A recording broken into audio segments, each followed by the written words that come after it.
It makes a big difference knowing that somewhere in my line of family and in my blood, there's that blood of a fighter.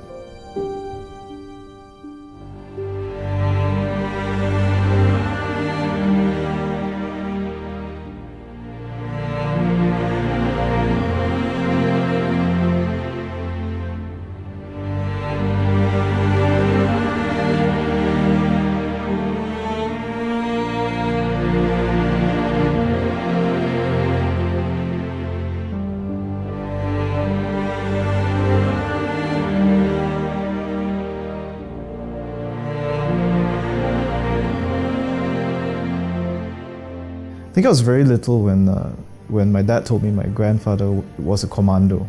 He was basically trained to parachute behind enemy lines into Japanese-occupied Malaya at the time. He was only about 17 when he decided to train with the anti-Japanese military in China. He was moved to do with this when he saw photos of the Japanese atrocities in China. After going for one of these photography exhibitions, he basically signed up the next day.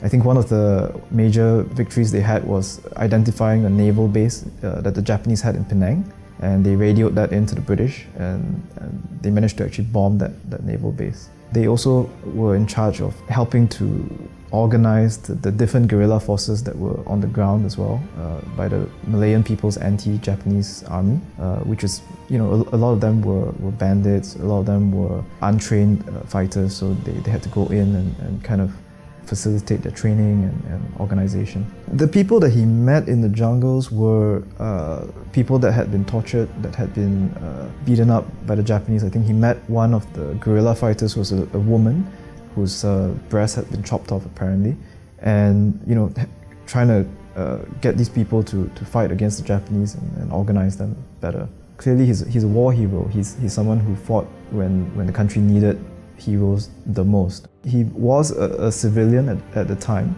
when the communist insurgency was happening, but he was also able to gain the trust of the Chinese community there and show them that they did not need to side with the communists, even though he was someone who had worked with communists during the Japanese War. So I think that was quite interesting, the kind of dynamics at play then.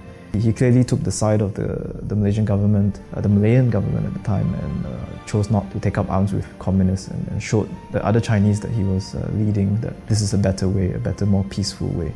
I think he felt that probably at the time he started a family, and he could see that there's no more need to have an armed struggle anymore in Malaya. There's just room for peace now. I think he was done with wars and violent means.